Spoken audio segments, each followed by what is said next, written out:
right on cue. The voice or the head coach of the United Eagles, Josh Sigler, calling in on the MP Vivo Heating and Air Conditioning Hotline. Coach, how are you today, sir? I'm good. How are you guys? I'm doing well. Now you got your opponents, so you have today and tomorrow to try to figure out all of Brookfield and their type of game. What do you know about the Warriors to this point, Coach? Well, I know that they're a very, very good team. They are very guard-oriented. They have some great shooters on that team. Sophia Hooks is probably one of the best guards in the area by far. They have some other guards, Reardon, who can shoot the ball a lot. And so they get up and down the floor. They like to attack you man-to-man, I've noticed a lot. Lately they bring their pressure in the half court. They like to extend in the full court. They do a lot of really good things. They're just a well-rounded basketball team. Coach, you played them earlier in the season. Now, granted, it was way back early in the season. It was their first game. I believe it was your fourth.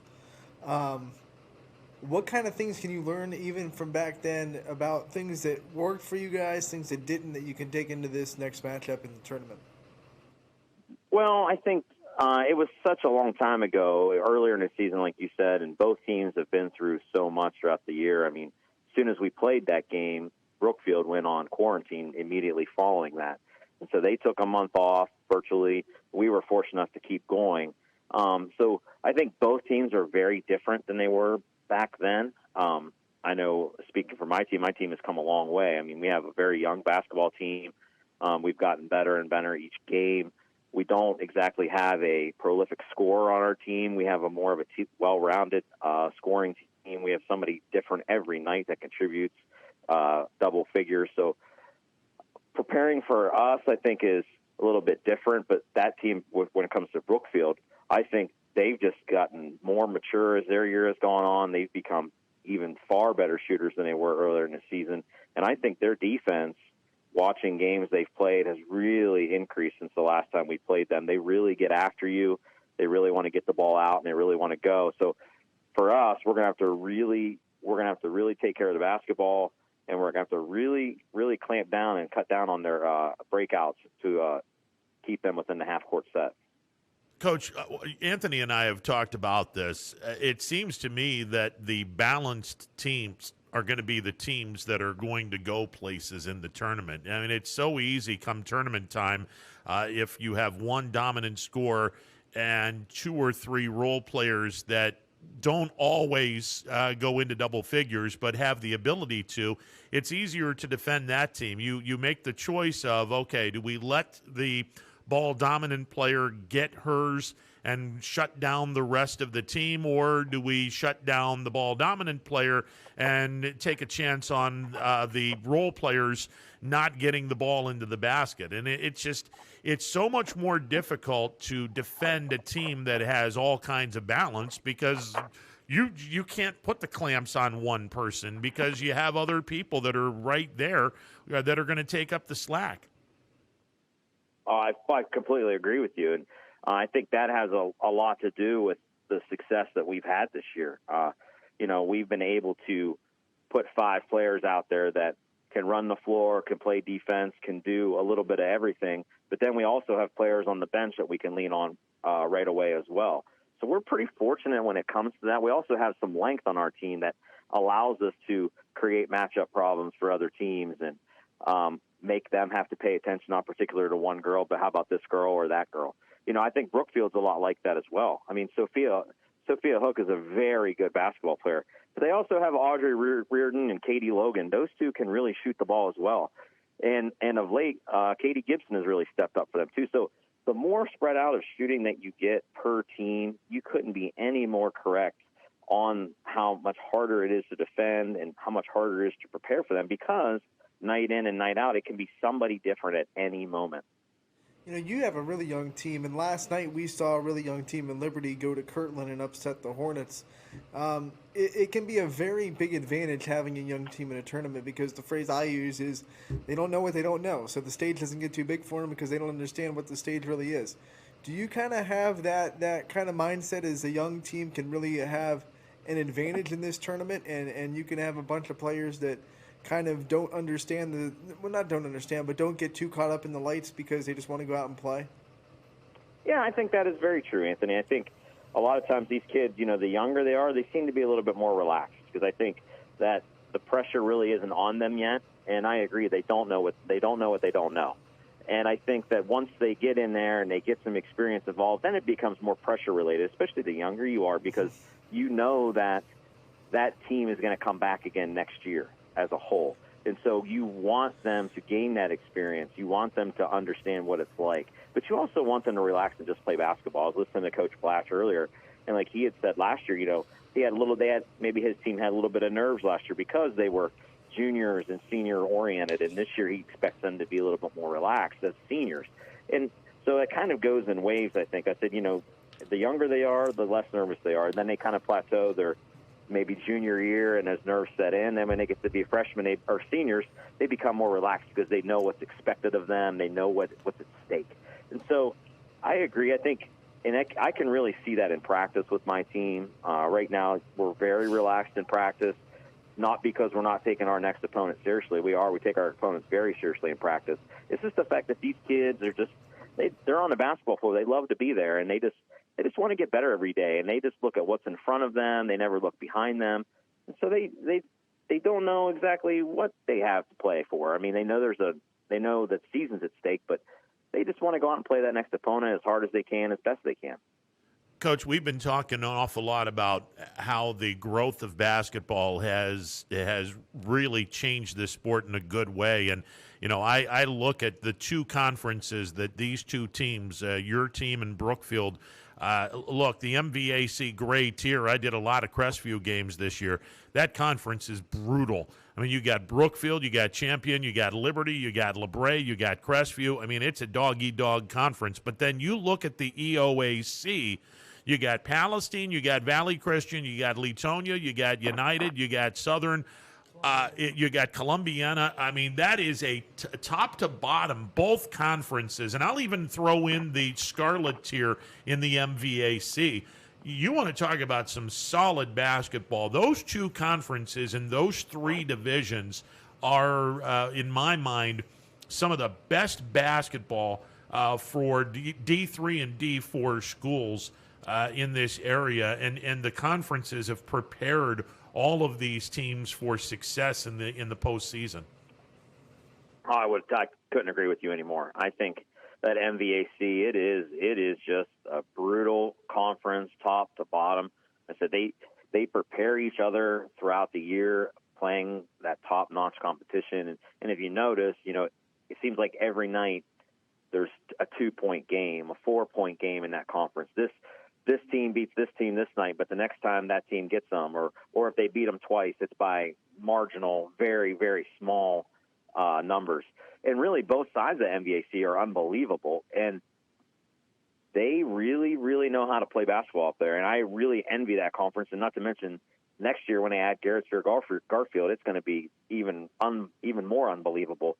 And so I looked at that game last night with Crestview, and they played Waterloo. I couldn't have been any more.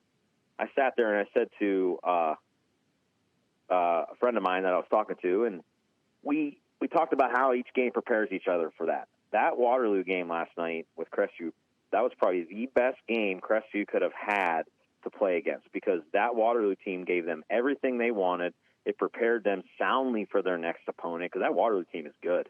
They're going to be really hard to play against in the coming future. But then you look at our conference.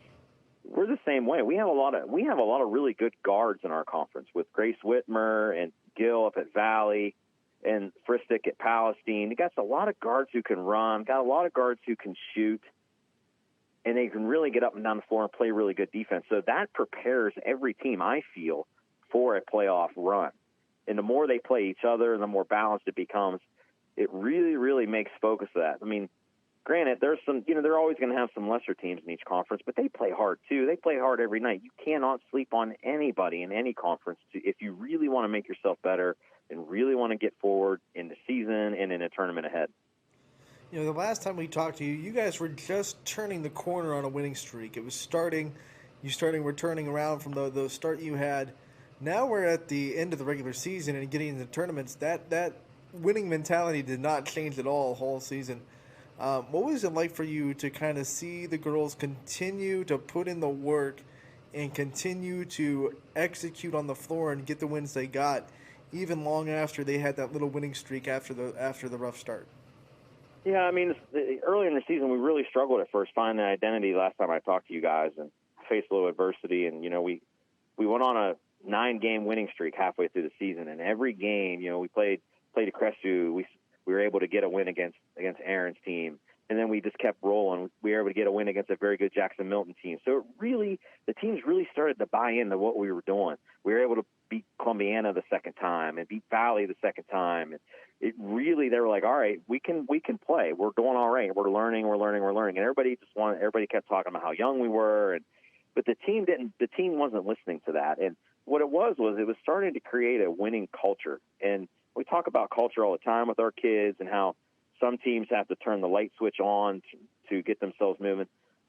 I give credit to this group. We've never once had to really turn the light switch on. Now, we had some hard times. I was questioning, like, what motivates you? What motivates a young team? And we were having some hard issues figuring that out for a while. But what really motivated them was winning. They just wanted to win.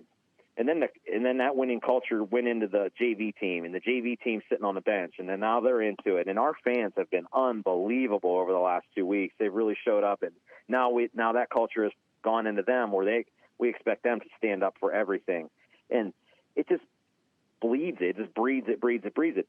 Well, then after our winning streak we had going on there, we kind of had a little hiccup in the road. Well, I think we lost 2 or 3 in a row.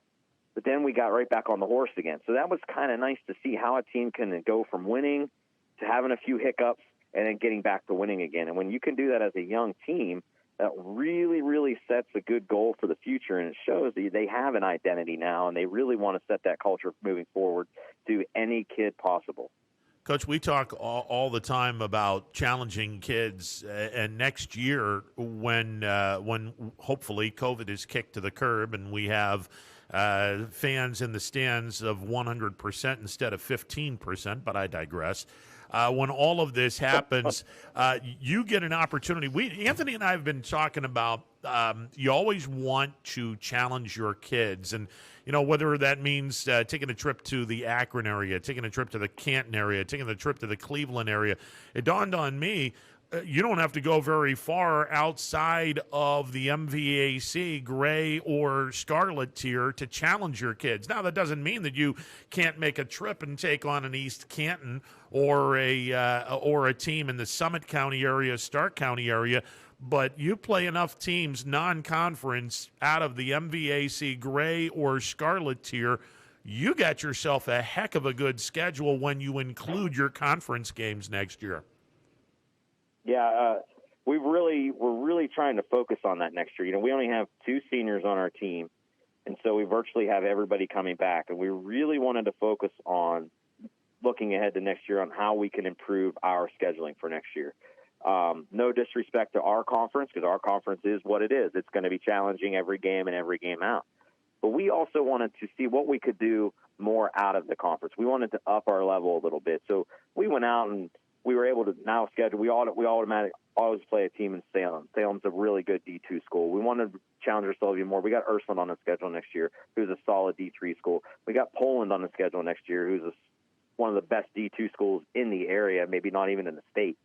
And we kept Jackson Milton on the schedule for next year. They're going to be a top-notch MBAC team and an up-and-coming Springfield team who has really good players coming up as well. So we're really trying to challenge our players more and more out of the league, because that's what they need to do. They need to see people outside this area. And I think every team sometimes they take that for granted, because when it goes to the tournament, now with these super districts and these super regionals, you see more and more teams from 3 to 4 different area or county radius that you got to prepare for.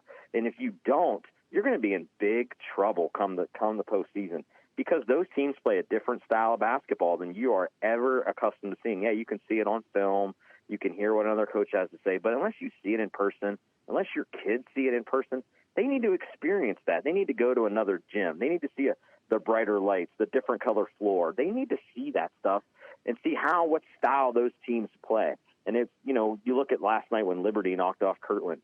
Nobody knew what to expect from Kirtland. Everybody knew that Kirtland played in-your-face basketball. They played intense defense. Well, Liberty did what they do. They just went up there and they just beat them. And so, but not knowing those things, there's always that question mark. You need to find those question marks, and so your kids can be prepared mentally, physically, because you want them to be able to handle the pressure of playing another team outside of the area that's going to make you better, make your program better, and create that culture even more. And man, you keep talking about culture, and I know United, their girls program not too long ago had a strong winning culture that you were on the staff for. You know, I can talk all day about the players that came through that program. You know, Rachel Sell, Courtney Heydrich, Crystal Richards, Mackenzie Gatchell, Emily Zettenbauer. How cool is it to kind of see that winning culture start to come back to United, being a part of it back when it was not too long ago? Well, I got to tell you, Anthony, you know, when I came to United, I was at Beaver Local for 3 years, and I had the fortunate time to be able to scrimmage United, and Roger Sigler was the coach. And I was able to really see what United basketball was all about. That was before I got married and moved into the HANOVERTON area and became a part of that family out there. I was able to see how tough those kids are and how well they play and how hard they play. And I always wanted to get to that level. Well, when I left Beaver Local and had the opportunity to come to United with Sam Mathias, that culture was already set, and it was such a special thing, so magical. And being able to think about that and understand those trips to Cuyahoga Falls and what they were like in front of that district crowd, and you see all those people rolling in. And I even see when I saw Coach Sigler come into there and watch, and he comes up to me and gives me a fist bump and say, you know, go get them. And you see those, I still see those same players come back. I still see Courtney Heydrich from time to time. I still see Emily Zettenbauer. I still see Mackenzie Gatchell. Those kids, Molly Phyllis, all those kids that had a part in that culture, you know it's still there. And you know that you have to find a way to get it back.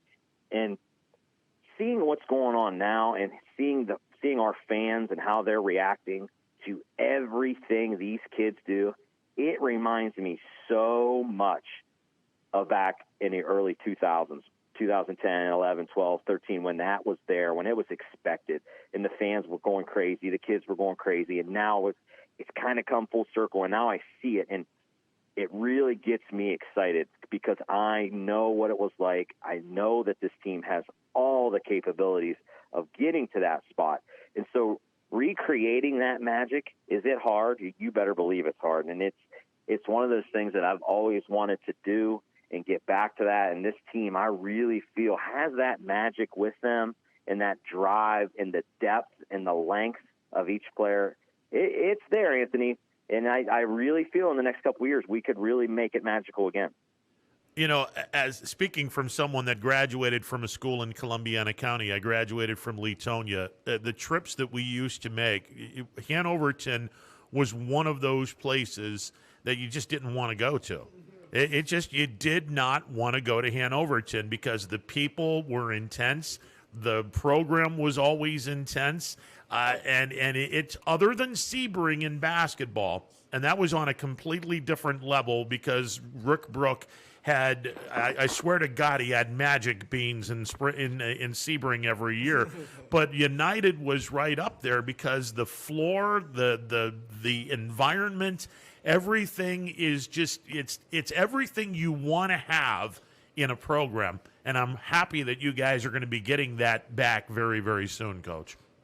Yeah, we're really trying, Ron. And, you know, it's funny you say that because I feel the same way whenever I travel to Leetonia. So I have a hard time getting over that hiccup myself every once in a while. But I understand what you mean. You walk into a gym, and that's anywhere, and you see banners on the wall. You see championship numbers on the wall. You know that you're in for something when you see it. And so these kids are really focused. They really know what it means to put something else up on that wall, and I really feel like they're getting closer and closer to getting that. Well, I love the fact that you guys are scheduling Salem, Poland, Springfield. I mean, kudos, Ursuline. Kudos to you for doing that. You're challenging your kids, and I have been saying this for years.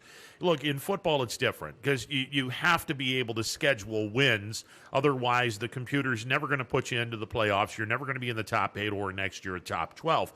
But basketball's different. If you're 0-22, you're going to the playoffs. If you're 22-0, you're going to the same playoffs. It doesn't matter. So you might as well challenge your kids and say, look, you might get beat on this particular night when we give you a really tough cookie right here.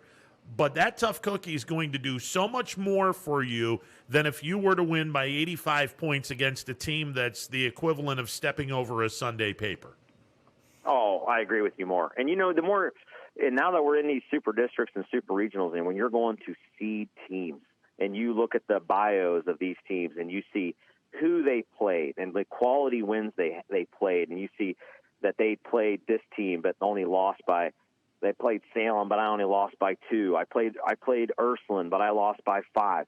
Those mean a lot to coaches. They see, well, this team's really starting to step it out. So it goes above and beyond wins and losses, because I always think they have that thing on your bio called quality wins. Well, I'm a firm believer there needs a thing on the bio that says quality losses too, because a team's schedule says so much about who that team is and who that team is trying to become, and that they're not afraid to play people because they know that they want to get better. Yeah, you can, like you said, you can go and schedule any team you want and beat them by 85, but when you put them on that bio and those coaches see that doesn't mean anything to them, because anybody can beat them by 85. They want to see the competition. They want to see what is deserving of you. And it really became an eye-opener for us this year because, at the time we had won 12 games. We had won 12 games. We're sitting at 12-6. We played more games than anybody. Now, that was obviously a little bit of luck in there, and we're thankful for that. But you also have to look at who those 12 games you won against were. Were they better than the 5 games that another team had won against? So that really made an eye-opener for me this year, knowing that what I have being able to control as a team and what we have going forward, that what we need to build on in order, we got to find our way to get up higher on those seeds and figure out a way, what can we do to put more teams on notice that we are getting better and we're just not the team at Hanoverton. We're going to get better. We're going to challenge you. We're going to challenge ourselves. We want game in and game out. We want to see what we got. You've talked about your fans a little bit. Man, let me just say at YSN, we've been so impressed with the turnout to our broadcast for United, the atmosphere for the low-capacity crowd that we see at United. And I'm going to get nostalgic again because I remember going to United girls basketball games, and that crowd wouldn't sit down until they scored their first bucket. I mean, it was one of the best atmospheres I've been to. What's it feel like for this young team to have such a community support and kind of know that there are thousands of people, really, that are vicariously living through their success on the floor? Does it give them that extra boost in tough games? Oh, no doubt about it. Our parents have just been unbelievable. I get a little emotional sometimes thinking about it because I go back what Ron's talking about and what you talked about and how magical it was at United at one time, how we want to get back to it. And you think about it, these parents, they want success for their kids. They want to push their kids. They want their kids to win. And when they want to win, the kids want to win. And then the coach wants to win. So we talked about a game a couple of weeks ago where we had to push all our chips in the table and we had to get it done. We have showed up. Our fans have shown up from that moment forward. From the time our JV kids step on the floor, they're on their feet clapping. From the time our kids go to halftime of JV game, they're on their feet clapping. They come out after halftime, they're on their feet clapping. And it has continued and continued and continued. And our kids on the bench, they don't sit down now. They stand up almost the entire game. They are in the game, almost challenging the fans to be louder than them. And, I said a couple weeks ago, I said, can you imagine if this wasn't a COVID year and how big this crowd would be for a girls' game at United again? And the parents, and they make it feel like it is a packed house. And that's such a special feeling, being able to play in front of people that are emotional and show emotion. It's like a college atmosphere, and you want that for kids because basketball is such a fun game. And, we're able to get together, even watch games on your guys' network. I'm sitting together last night with our friend with the Dean's List, and we're flipping back and forth between games, and we're yelling at the TV. So it feels really good to be a fan of basketball right now. And I think the more your fans believe, the more your kids believe, the program believes, and it is amazing. I got a quick story. we lost a tough game against Palestine last week. And I had a parent tell me this weekend, I went to watch our fifth grade team play. And I had a parent tell me that, hey, I just want you to know that a little girl in first grade who loves basketball, she's been watching on YSN, and I've had more and more younger kids be able to watch the games. It's unbelievable. She said to me, after that game was over, she was crying in her living room because we lost. And so I went, you know what? That is amazing how the energy and the expectation level of the fans at the game and the players at the game are transferring into these younger kids at home now. And now they're starting to become emotional, no matter what grade they are, and it's turning them into more of a fan of basketball, especially in our little school and our little community. That is really something special. So kudos to you guys. It's been a fantastic run, and I can't wait to see what's in the future.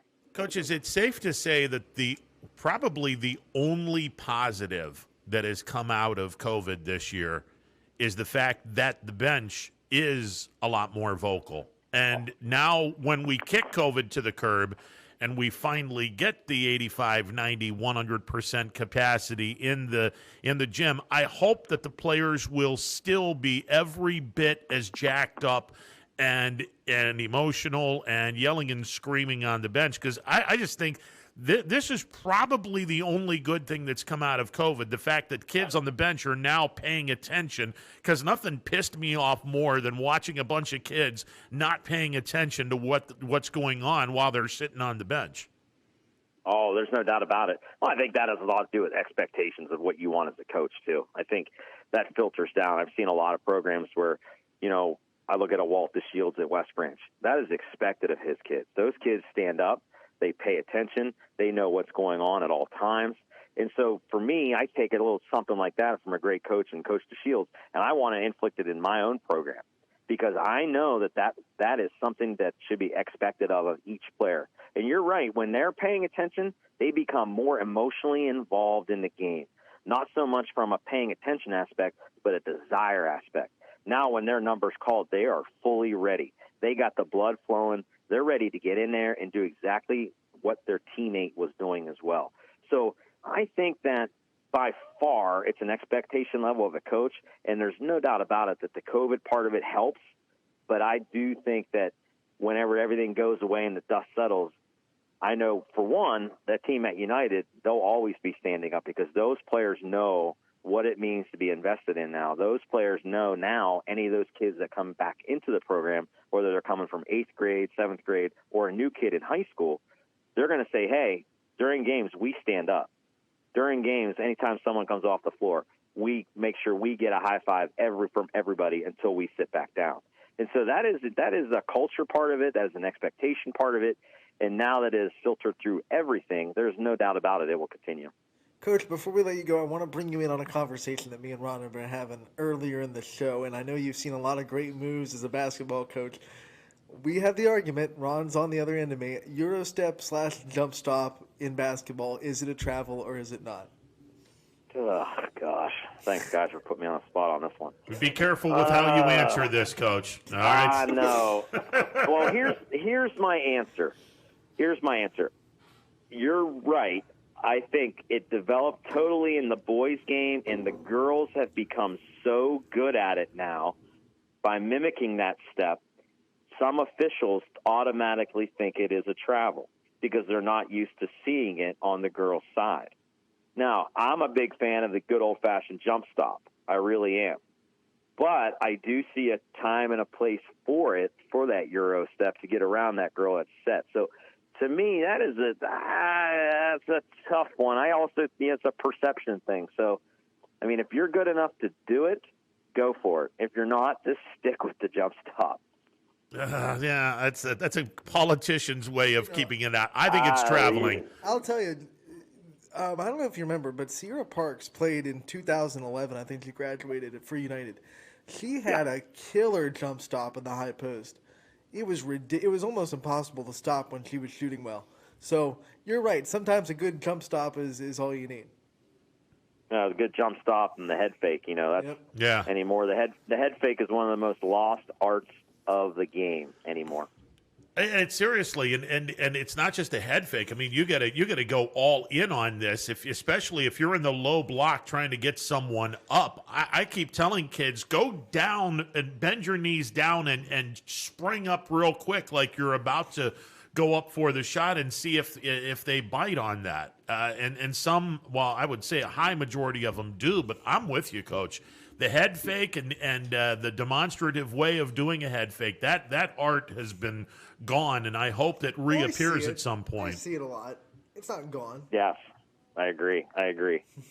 Hey, Coach, best of luck to you. I know you guys will play a solid game against Brookfield, and look forward to seeing the outcome of that game on Saturday. And best of luck. I am excited for you. I'm excited for the people down in Hanoverton. That's it's a great place in Columbiana County, and it's not a good place when you go to United as a member of the opposing team, but it's a great place to call home for sure.